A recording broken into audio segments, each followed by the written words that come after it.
মা এটা কি নিয়ে এসছো? সমুদ্র কাঁকড়া নিয়ে এলাম রে, বিক্রি করতে এসেছিল এখন। দারুন দারুন, দেখি একটা তোলো তো, একটা তোলো তো। এই দেখ, দাঁড়া ধরবো কি করে খেতে রে বাবা। মজা, কিন্তু এই দেখ বানাতে এই দেখ, এই যদি দারুন কামড়ে নেয় না, একটা হাতের একটা অংশ সে কেটে নিবে একদম। মা এক কাজ করো তো, আজকে না সমুদ্র কাঁকড়ার ঝোল বানাও। হ্যাঁ ঠিক আছে, তবে আলুগুলোকে ছোট ছোট ছোট ছোট করে কাটবে। হ্যাঁ হ্যাঁ হ্যাঁ, কিন্তু বানাতে অনেক কষ্ট, তাই না মা? কাদা দেখেছিস অনেকক্ষণ। সেই বড়টা তুলে দেখি মা, এর থেকে সেটা বড় আছে। পাটাও ভেঙে গেল। দারুন, আদে ওয়াও বাবা রে, খেতে কিন্তু দারুন টেস্টি। এ বাবা, ধরা বড় দুষ্করে কে রে। ওয়াও দারুন, বন্ধুরা দেখুন কত বড় বড় কাঁকড়া। দারুন দারুন। তোমার এক কাজ করো, তাড়াতাড়ি এটাকে বানিয়ে ফেলো, আর স্কুল দেরি হয়ে যাচ্ছে। হ্যাঁ, আজকে সমুদ্র কাঁকড়ার ঝোল খেয়ে আমি স্কুলে যাবো। দারুন।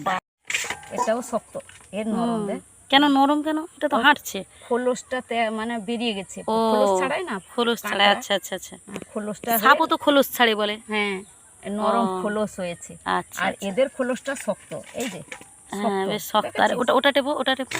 এটা দেখ, হ্যাঁ বেশ নরম তো, নরম তুলতুলে হ্যাঁ নরম, সেই জন্য জব্দ হয়ে গেছে এটা।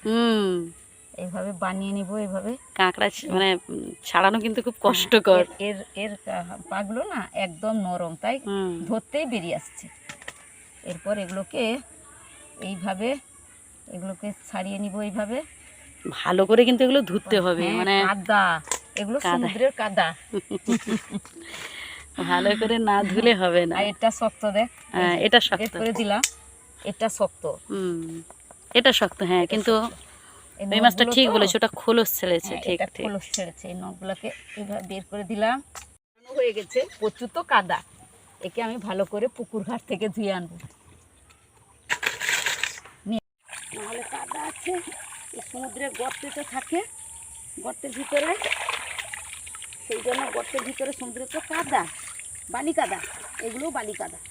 এ পুকুরে কিন্তু যাবে না, পুকুরে গেলে মরে যাবে। আমাদের মিষ্টি জল এটা, সেটা তো নোনা জল, মরে যাবে।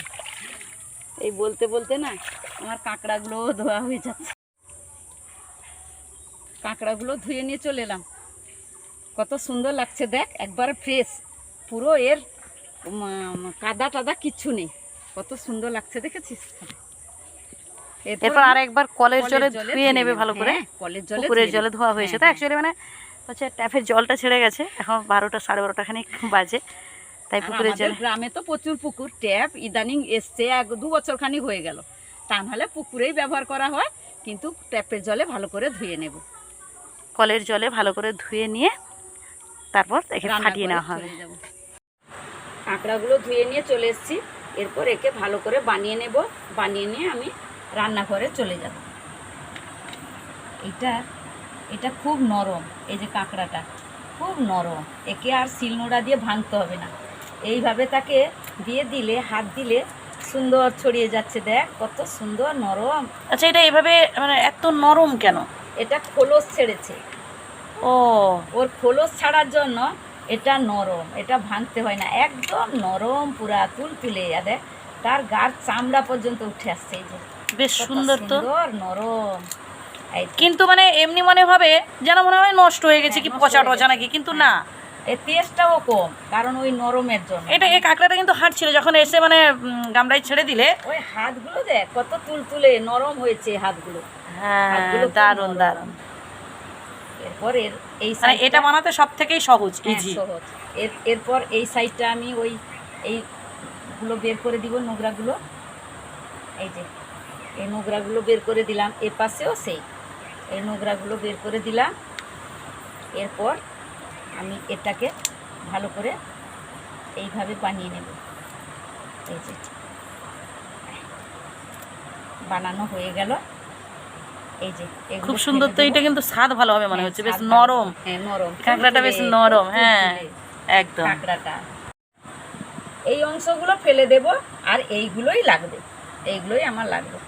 এইটা কিন্তু মেয়ে কাঁকড়া, এইটা এর ঘি আছে, আর এইটা ছেলে কাঁকড়া। এই তো চলো রান্নাঘরে যাওয়া যাক। হ্যাঁ, এবার কাঁকড়াগুলো বানিয়ে নিয়ে আমি রান্নাঘরে চলে এসেছি।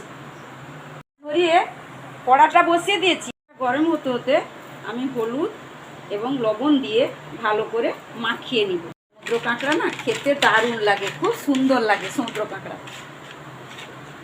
কত সুন্দর সমুদ্রের কাঁকড়া। আমাদের তো দীঘার ধারে বাড়ি, সব সময় পাওয়া যায়, এখানে বিক্রি হয়। তবে সব সময় ঠিক বলা ঠিক নয়, এই মানে পৌষ মাঘ মাসের দিকে তো এইগুলো কাঁকড়ার ডিমও হয়ে যায়, আর এগুলো খেতেও খুব সুন্দর সুস্বাদু লাগে। এরপর আমি কড়াতে তেল দিয়ে দিলাম, অল্প গ্যাসে ভালো করে মিলিয়ে নিচ্ছি চারপাশে। কাঁকড়াগুলো হালকা করে একটু ভেজে নেব।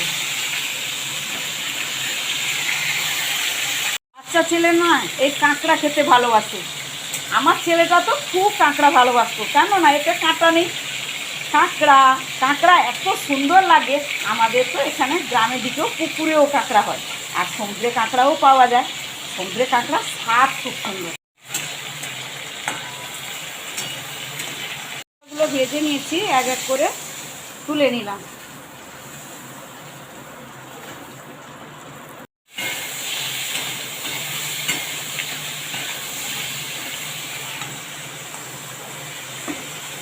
কাঁকড়াটা যে ভেজেছিলাম ওই তেলে আর একটু তেল দিয়ে দিয়েছি।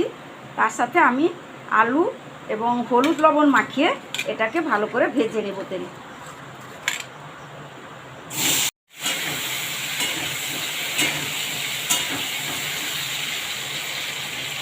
ভাজা হয়ে গেছে, এরপর আমি এক এক করে তুলে নেব।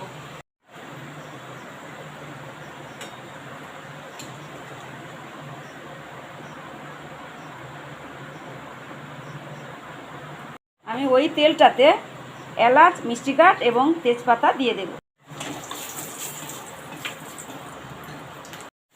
এরপর দিয়ে দেব পেঁয়াজ কুচি। এরপর দিয়ে দেব রসুন কুচি।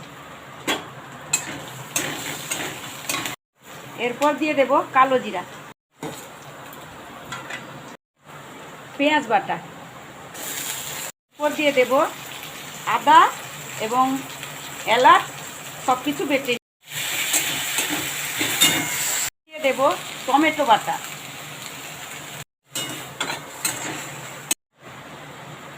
এরপর দিয়ে দেব হলুদ গুঁড়া। এরপর দিয়ে দেব লঙ্কা গুঁড়া। এরপর দিয়ে দিলাম জল। তেলটা ছেড়ে এসছে, এরপর আমি ভেজে রাখা আলুটাও দিয়ে দিলাম।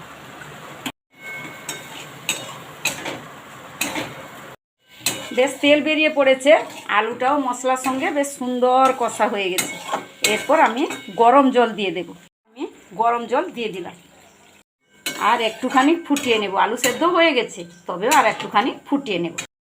আপনারা বাড়িতে এইভাবে রান্না করে খাবেন, এটা খুব সুস্বাদু এবং খেতেও খুব ভালো লাগে। এরপর বলতে বলতে আমি কাঁচা লঙ্কা দুটো দিয়ে দিলাম।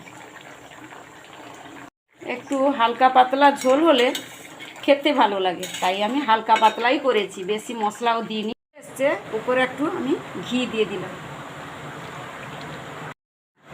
মনে হচ্ছে যেন এক্ষুনি খেয়ে নিই। দারুণ সেন্ট। এরপর হয়ে এসছে, আমি খাবারের জন্য নামিয়ে নেব।